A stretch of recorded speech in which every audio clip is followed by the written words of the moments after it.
Seorang anggota TNI diduga menganiaya pengendara sepeda motor yang merupakan pengurus Kesatuan Aksi Mahasiswa Muslim Indonesia di Durensawit, Jakarta Timur.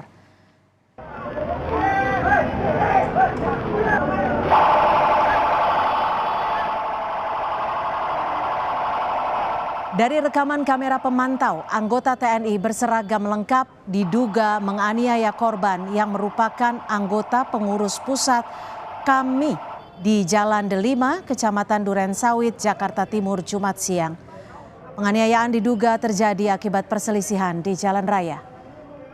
Hindari aksi anarkistis pelaku, warga mengevakuasi korban ke tempat aman. Kami tidak menampilkan visual secara utuh karena mengandung unsur kekerasan.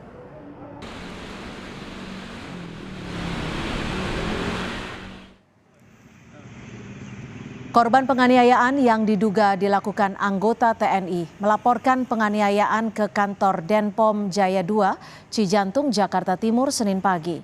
Korban Rizky Agus Saputra yang merupakan anggota KAMMI datang bersama kuasa hukum menyerahkan barang bukti, membuat berita acara pemeriksaan terkait penganiayaan. Rizky juga melaporkan 2 warga sipil yang ikut mengeroyok ke Mapolres Jakarta Timur.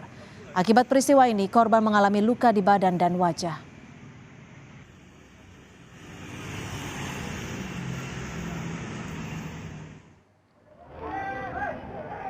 Sementara aktivis pengurus pusat Kesatuan Aksi Mahasiswa Muslim Indonesia atau KAMMI, Rizky Agus Saputra yang diduga dianiaya anggota TNI, membantah penganiayaan dilatar belakangi perselisihan di jalan raya. Rizky justru mengaku dihadang oleh oknum anggota TNI tersebut. Bahkan Rizky dan rekannya mendapatkan ancaman berkali-kali saat kejadian.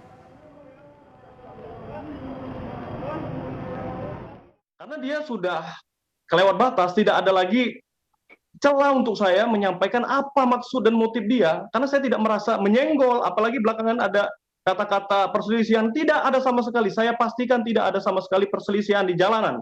Karena posisi saya itu jelas. Kalaupun ada, misalnya ya, saya pastikan tidak ada. Kalaupun dia mengatakan tidak ada dasar dia untuk menganiaya saya, apalagi mengeroyok saya, sampai dia mengatakan saya ini tentara. Mati kamu ya, katanya. Gitu.